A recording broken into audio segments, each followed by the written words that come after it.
Okay. Let me know when you're ready to talk to my All right, give me 2 seconds. All right.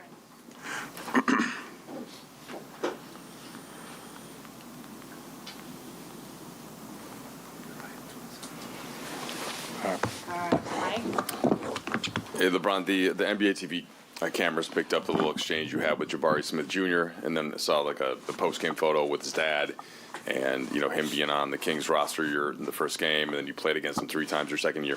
Is there context you can give us just to you think about stuff like that, and then you're putting 48 on in a game like this and being matched up with Jabari Jr. for much of the game?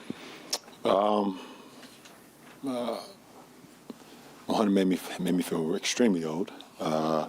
When Junior told me that, I think he even said that, like, probably feel old or something in that context. But like I said, post game, I've just been extremely blessed, and to be able to play this game and be able to touch multiple generations. That's not the only. I mean, Kenyon Martin Jr. was out on the court tonight as well. I played against his dad, Gary Trent Sr. I played obviously his son now in Toronto. It's just Gary Payton and his son. It's just a unique thing that I've been able to withstand the test of time, or as long as I've been playing, to be able to compete now versus, father and son combinations. Same as what Brady's doing. I mean, you look at like Ashanti Samuels, and now his son's playing, and Patrick Surtain, he played against his dad, and now he's playing against his son.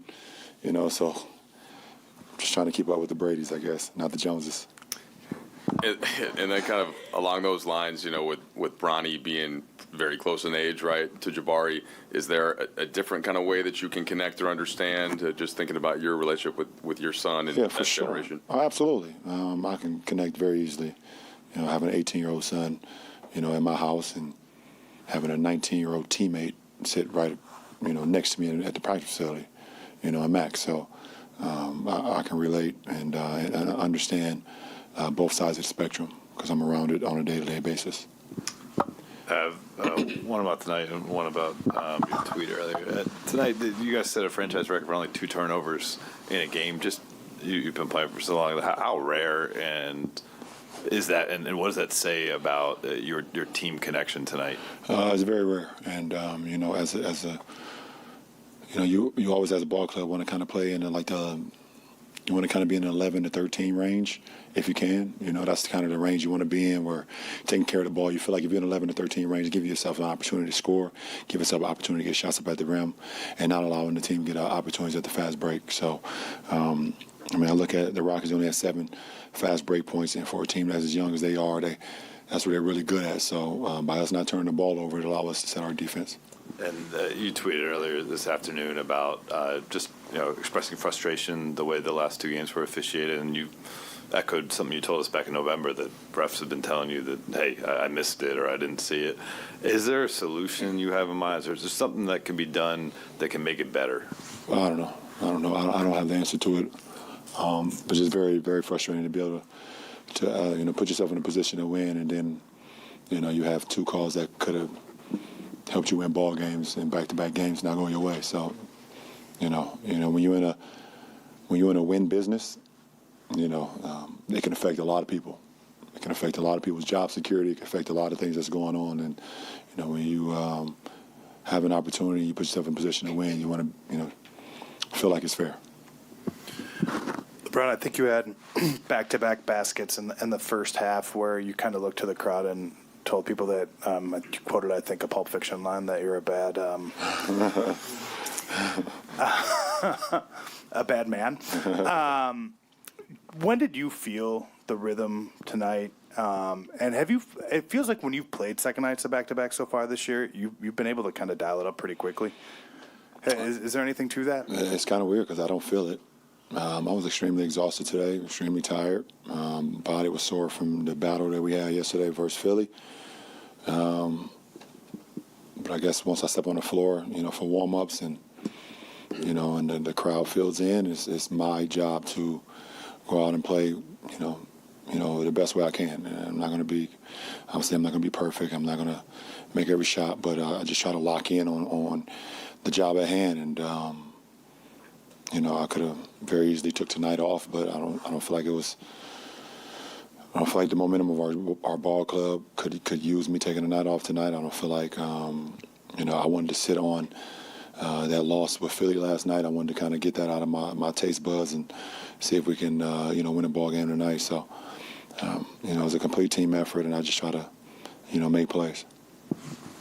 LeBron, aside from not turning the ball over, what did you feel like was the difference tonight in pulling this one out versus the last couple? Even when they made their runs, we withstand those. We was up 14 at one point in the third, and I think they cut it all the way down to 3 to start the fourth or something around there, and we was able to still make enough plays, to still make enough stops, and give ourselves an opportunity to win the ball game. So I feel like that was very key. Hey, Bron, you've long cited how you take care of your body as being one of the main reasons you've been able to be so good for so long.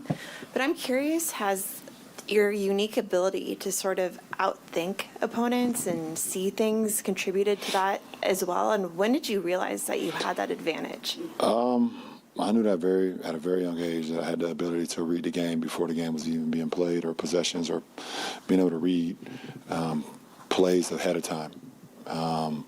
So I've always had that ability for quite a long time, even when I was a teenager. I always knew that at any part of my game, as far as athleticism would start to go down, that I could still outthink a lot of my competition. And then as my athleticism, goes down a little bit, I knew I could expand my game, up. So, early on it was a lot of just speed and just jumping and then figuring it out, and as you get smarter and smarter, you say, okay, well, teams now know that they can kind of key in on these things. So, how can I make sure that I'm unguardable, and I can always put myself in position where I do what I want to do, not what the defense wants me to do. So, I've been able to continue to work on my craft and also still keep the mind in it of being able to see plays happen before they happen. Last question, Eric. LeBron, when he was alive, Dr. King was widely hated for his views and for his activism. It wasn't until he was assassinated that the narratives around him began to change. When you think about your social activism and the critique that you've received, how are you able to relate to Dr. King? Well, first of all, it's a beautiful day that we're able to celebrate such a great man and what he stood for, and everybody that was around him that stood for him and stood for his views as well. For me, looking at guys like Dr. Martin Luther King, looking at guys like Muhammad Ali, guys that, spoke, from their hearts of being able to understand, what's going on in the world, and being able to use their platforms to be able to shine light on some discrimination things or, on views that they believed in that's for the better of the people, no matter your color, no matter your skin, no matter how tall or short, no matter whatever the case may be, your age, talking about how we can all, be as one, how we all can preach love and not hate, things of that nature. So, growing up in the inner city, seeing, how underprivileged black people are, I always felt like if I had an opportunity to be able to have any type of platform, I always wanted to give back to that. I always wanted to be able to use my voice and the people that grow up like me to be able to understand that we do have power, we do have an opportunity to, make people understand that, there is good in love, and I'm not nowhere near sitting up here saying I'm Dr. Martin Luther King or I'm not Mom. Those guys literally stood on the front line and did it every single day, but what I'm honored to do is be able to kind of still live through them and be able to speak some of the words that they preached and also live by action as well. Being able to give back to my community and being able to, speak for my people and, the things that we've been through over, many, obviously, years. We know the history, but it's definitely a treat to be able to, perform and do what I love to do on such a great man's day. And Dr. King is one of the greatest men ever walked the face of the earth. Appreciate it.